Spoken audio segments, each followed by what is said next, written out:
Crypto वालों के लिए, क्रिप्टो इंडस्ट्री के लिए G20 मीटिंग से कुछ बड़े इंपॉर्टेंट अपडेट्स निकल के सामने आ रहे हैं, कुछ अच्छी खबरें आ रही हैं एंड आज मैं आपसे उन्हीं पर बात करूंगा। इंडिया G20 की प्रेसिडेंसी कर रहा है एंड आप जानते हैं कि इसमें क्रिप्टो पर डिस्कशन लगातार चल रहा है। G20 मीटिंग में सभी देश क्रिप्टो पर मतलब अपनी बात रख रहे हैं, डिस्कशन हुआ है एंड ये आगे भी जो है वो चलता रहेगा। बट अभी तक जो बात निकल के सामने आई है वो आई वुड से कि क्रिप्टो इंडस्ट्री के फेवर में रही है काफ़ी हद तक।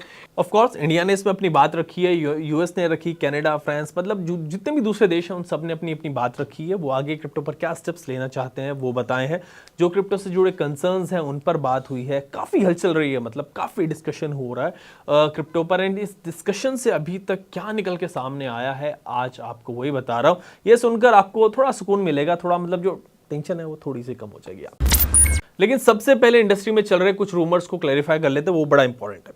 अभी पिछले हफ्ते आपको याद है कि ये खबर फैल गई थी कि कई सोशल मीडिया अकाउंट्स पर बात फैली, इवन कुछ मीडिया रिपोर्ट्स में भी, कि भाई G20 में डिस्कशन चल रहा है कि क्रिप्टो को बैन किया जा सकता है। मतलब ये खबर इतना फैल गई कि कुछ लोगों को मैं जानता हूं उन्होंने अपने फंड्स जो है वो विड्रॉ कर लिए, बेच दिए, अपने क्रिप्टो वगैरह सब बेच दिए। फिर बाद में क्लियर हुआ कि IMF डायरेक्टर जो है क्रिस्टीना जॉर्जीवा, उनका एक स्टेटमेंट था जिसको मिसकोट कर दिया गया। फिर ये बात फैल गई या फिर फैलाई गई, आई डोंट नो, कि क्रिप्टो पर बैन कंसिडर किया जा रहा है। जॉर्जीवा ने कहा था कि क्रिप्टो पर हमें रेगुलेशन लाने के लिए एक स्ट्रॉन्ग पुश की जरूरत है अभी, मतलब जल्दी आने चाहिए रेगुलेशन।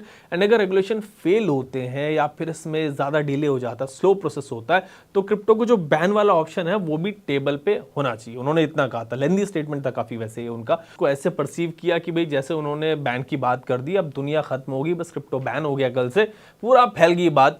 जबकि जॉर्जीवा ने कहा था कि अगर रेगुलेशन फेल होता है या फिर बहुत ज्यादा डिले हो जाता है, मतलब स्लो प्रोसेस होता है, तब की बात थी और टेबल पे रखने की बात थी बैन को। अभी रेगुलेशन आई नहीं है, बात ही शुरू नहीं है। मतलब कई लोग यूट्यूब पे ना इतने मिसलीडिंग वीडियोस बना देते हैं, सो आप उनसे थोड़ा बचना है। फ्यूडी क्रिएट करते हैं, फियर, अनसर्टेनिटी, डाउट, पूरा मतलब हर जगह फैला देते हैं। अब बात कर लेते हैं G20 से आ रहे लेटेस्ट अपडेट्स की। सो G20 मीटिंग में इंडिया ने क्रिप्टो पर कोई एनकरेजिंग माइंडसेट से अपनी बात नहीं रखी अभी शुरुआत में। बट जो बात अभी हुई है इसमें क्रिप्टो को डिस्करेज करने वाला माइंडसेट रहा है। कंसर्न की जो थीम है उस पर बात रही है। वैसे पिछले 1.5 साल से आप जानते हो कि गवर्नमेंट मतलब इंडिया में क्रिप्टो को डिस्करेज कर रही है एंड इस इंडस्ट्री को जो है ना वो छोटा करते जा रही है, मतलब लिमिट कर रही है। एंड गवर्नमेंट के इससे रिलेटेड अपने कंसर्न्स भी है। आरबीआई तो क्लियर ही कह चुका है कि भाई क्रिप्टो को बैन कर दिया जाना चाहिए। उसने गवर्नमेंट को भी ये रिकमेंड किया है कि भाई आप बैन कर दो। सो इस माइंडसेट से इंडिया क्रिप्टो को लेकर G20 मीटिंग में गया। बट क्रिप्टो इंडस्ट्री के लिए इस वक्त सबसे अच्छी बात यह रही है कि G20 में जितने भी सभी देशों की जो फाइनेंस मिनिस्टर्स की मीटिंग हुई, सभी देशों के फाइनेंस मिनिस्टर की मीटिंग में अभी तक कंसेंसस इसी बात पर है कि क्रिप्टो को रेगुलेट किया जाए। एक कोऑर्डिनेटिव और कॉम्प्रिहेंसिव पॉलिसी अप्रोच यहाँ पर होनी चाहिए क्रिप्टो असेट्स पर, जिसमें क्रिप्टो के जो इकोनॉमिक चैलेंजेस हैं और रिस्क हैं उनको देखा जाए और फिर क्रिप्टो को रेगुलेट किया जाए। इसमें सबसे important statement US treasury secretary Janet Yellen का रहा है अभी तक, जिसमें येलेन ने कहा है कि we haven't suggested outright banning of crypto activities but it is critical to put in place a strong regulatory framework. We are working with other countries, other governments on this. मतलब US का कहना यही है कि उसने crypto activities को उनको outright ban करने की बात नहीं की है। G20 में ये सजेस्ट नहीं किया है कि भाई इसको आउटराइट बैन कर दो, बल्कि एक स्ट्रॉन्ग रेगुलेटरी फ्रेमवर्क बनना चाहिए इस पे, ऐसा यूएस का कहना है। सो ये हमें पहले से ही वैसे आइडिया है कि क्रिप्टो को लेकर सभी देश जो G20 में है एक बात पर तो अग्री करेंगे कि एक रेगुलेटरी जो फ्रेमवर्क है वो आना चाहिए। कैसे बनेगा अभी तक इसका कोई आइडिया नहीं है, इस पर डिस्कशन जो है वो चल रहा है। बैन वाली बात तो यहाँ पर आई थिंक मतलब सब एक साथ अग्री नहीं कर रहे, उस पर कॉन्सेंसस यहाँ पे है ही नहीं। एक दो कंट्रीज मतलब आगे आप देखोगे कह सकते हैं कि भाई ओके फाइन, बट अगर देखें कि G20 एज अ होल मतलब सभी बड़े देश जो हैं वो क्रिप्टो को लेकर मतलब बैन पे कंसेंसस अभी नहीं बना है। और अगर देखें भी तो काफ़ी डेवलपमेंट जो है वो G20 कंट्रीज में हो रहा है। सो बैन पर कंसेंसस जो है वो बनता नहीं दिख रहा है। रेगुलेशंस की बात जो है वो रहेगी, वो कैसे होंगे, कितने हार्श होंगे, उसमें क्या कवर होगा, क्या टेक्निकल पॉइंट्स होंगे, ये डिस्कशन जो है वो चलता रहेगा रेगुलर। लेकिन अभी के लिए आपके लिए अच्छी बात यह है कि भाई जो बैन वाला सीन है वो कंसेंसस नहीं बना है। बात जो आ रही थी, जो रिपोर्ट्स आई थी, एक तो वही मतलब फैला दी गई इतनी, लेकिन जो ओवरऑल जो अभी तक की बात रही है वो ये रही है कि क्रिप्टो को लेके ग्लोबल रेगुलेटरी फ्रेमवर्क बनेगा और उस पर डिस्कशन जो है वो आगे होता रहेगा। डिस्कशन जो है वो लंबा चलेगा G20 में। ऐसा नहीं होगा कि भाई अगले महीने पूरा निकल के आपके लिए सामने आ जाएगा, डिस्कशन चलते रहेंगे। लेकिन कोई एक देश कुछ चीज़ प्रपोज कर दे और सब उस पर एग्री कर जाए, ऐसा यहाँ पर नहीं होने वाला है। ये चीज़ फाइनेंस मिनिस्टर हमारी कह चुकी हैं पहले कि क्रिप्टो को लेकर जो है सभी देशों को एक टेबल पे आना पड़ेगा। कोऑर्डिनेशन जो यहाँ पे वो ज़रूरी होगा, कोऑपरेशन ज़रूरी होगा, बिकॉज इट्स ग्लोबल थिंग। अब सब चीज़ यहाँ पे ग्लोबल ही है, तो एक देश के कहने से कुछ यहाँ पे होने वाला है नहीं। सभी को एक साथ आना पड़ेगा। और एक साथ की जब हम बात करें, हमने काफ़ी पुरानी वीडियोस में भी डिस्कशन किया है कि एक साथ कैसे आएंगे। एक वीडियो में आपको पूरा बताया था कि हर देश में जो वो क्या क्या चल रहा है क्रिप्टो को लेके। हर देश अपने अपने पॉइंट्स रखेगा, अपने अपने पेपर्स प्रेजेंट करेगा, और उसके बाद ही मतलब जो है वो एक कंसेंसस बन के आएगा। अभी एकदम से वैसे कुछ होने वाला है नहीं, मतलब कोई एक रेगुलेटरी फ्रेमवर्क भी अभी एकदम से नहीं बनेगा, धीरे धीरे चलेंगे। उसके बाद ही मतलब एक जो सस्टेनेबल फ्रेमवर्क होगा वो आएगा। वैसे आईएमएफ ने क्रिप्टो को लेके इस वक्त ना 9 पॉइंट्स का एक पेपर पब्लिश किया है। इसमें टोटल 47 पेजेस का एक पेपर है, एंड इसमें 9 पॉइंट्स आईएमएफ ने हाईलाइट किए। एंड इसमें लास्ट के जो 4 पॉइंट है वो बड़े इंपॉर्टेंट है। बेसिकली यही जो है वो इस वक्त का एक्शन प्लान जो है वो लग रहा है, जिसमें देश की सभी एजेंसीज क्रिप्टो को जॉइंटली मॉनिटर कर सके, एक इंटरनेशनल ट्रेवल रूल हो, एक देश से दूसरे देश में जो क्रिप्टो ट्रांजेक्शन हो रहे हैं उनको ईजिली ट्रैक किया जा सके, क्रॉस बॉर्डर जो पेमेंट्स हैं उनको ट्रैक ईजिली कर सके गवर्नमेंट से एक दूसरे देशों की गवर्नमेंट्स। ये सब चीज़ों की बात है। मतलब इसमें मैंने पिछली वीडियो में कई बार ट्रैवल रूल पे आपसे बात की है। सो ये सब कुछ ऑलमोस्ट वही लग रहा है।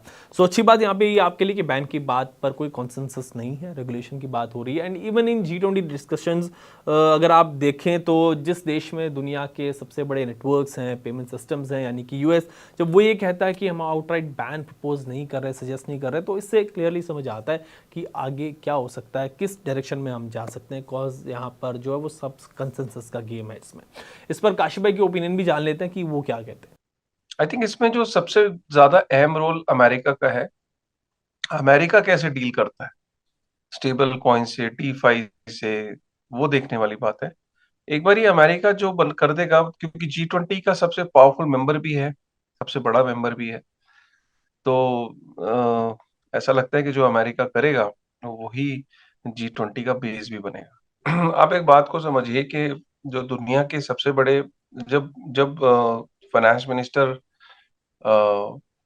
जब फाइनेंस मिनिस्टर ये कह रही है कि कोलैबोरेशन होगा, बिल्कुल। कोलैबोरेटिव अप्रोच अपनानी है।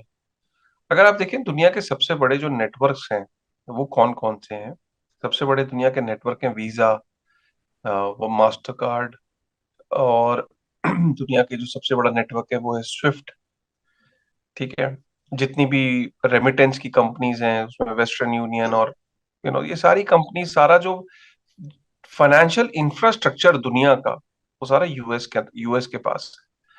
और आप जब बात कर रहे हो कि कोलैबोरेशन और कोलैबोरेटिव अप्रोच की, तो इसमें जग जाहिर है कि आपकी डिपेंडेंसी अमेरिका के रेगुलेटर्स पे है, कि क्योंकि आप जिस तरीके का प्रपोजल प्रपोज करना चाहोगे वो बिना अमेरिका के रेगुलेटर्स की सहमति के बगैर कैसे बना लोगे यार।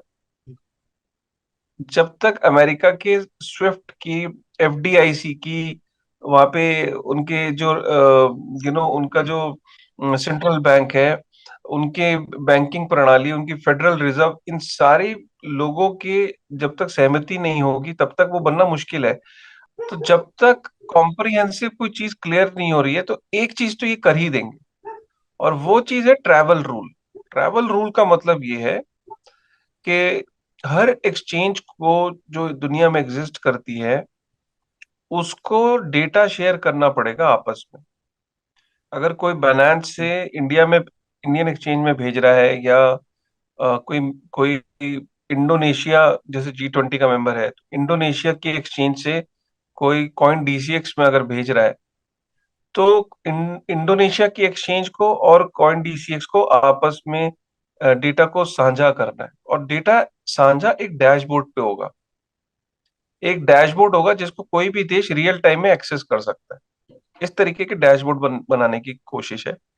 और मुझे ऐसा लगता है कि गोइंग फॉरवर्ड ये तो काम पॉसिबल है, लेकिन डीफाई और जो NFTs हैं, डीफाई है, स्टेबल कॉइन्स हैं, इनको लेके आई थिंक टाइम लगेगा। इंडिया देखिए, इंडिया इंडिया की जो पोजीशन है इंडिया एक स्ट्रांग मेंबर है, इंडिया उसे लीड कर रहा है G20 को इस साल। लेकिन इंडिया बिना अमेरिका की एजेंसियों को कॉन्फिडेंस में लेके कोई चीज प्रपोज करेगा, वो मुझे नहीं लगता। उसमें उनका उनका इसमें शामिल होना बहुत जरूरी है। सो अभी के लिए G20 मीटिंग से ये चीज़ निकल के सामने आ रही है। जो भी लेटेस्ट अपडेट्स आते रहेंगे G20 मीटिंग से, जितना भी डिस्कशन क्रिप्टो पे चलता रहेगा वो आपके लिए मैं लेके आता रहूँगा। अभी के लिए इतना ही रखूँगा आज के इस वीडियो में। लेकिन हाँ, क्रिप्टो टैक्स पे 2 पिछले वीडियोस बनाए थे, उनको आप ज़रूर देखना कि टैक्स जो है वो किस तरीके से फाइल करना है, कितना इंपॉर्टेंट है, क्या आप बच सकते हो उससे, नहीं बच सकते हो, पूरे प्रोसेस मतलब चीज़ उसमें मतलब इन डिटेल मैंने बताई है, पूरा डिस्कशन है। एक में 2 सारे क्वेश्चंस जो आपके आए थे वो भी लिए, उसको भी देखना। और कोई क्वेश्चंस रहे G20 मीटिंग से रिलेटेड, क्रिप्टो से रिलेटेड, टैक्स से रिलेटेड, उसको कमेंट सेक्शन में डालना, फिर उस पर एक नई वीडियो बनाते हैं। मिलता हूँ फिर अगले वीडियो में आपसे।